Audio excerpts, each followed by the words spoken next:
কিছু কিছু কাজ আছে যেগুলো করলে এমন্ত অবস্থায় মানুষের ঈমান থাকে না, ঈমান তার থেকে দূরে চলে যায়।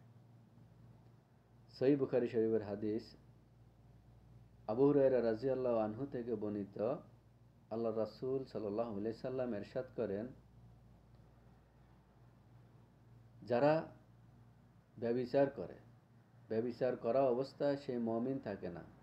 যারা চুরি করে, চুরি করা অবস্থায় সে মুমিন থাকে না। আর যারা অন্যায়ভাবে মানুষের হক লুণ্ঠন করে, ওই অবস্থায় সে মুমিন থাকে না, ঈমান তার থেকে অনেক দূরে চলে যায়।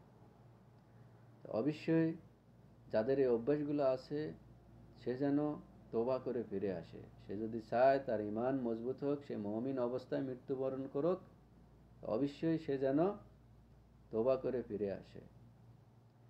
আল্লাহ সুবহানাহু ওয়া তাআলা আমাদেরকে এই কথাগুলো শোনা এবং এর প্রতি আমল করার তৌফিক দান করুক। আমিন।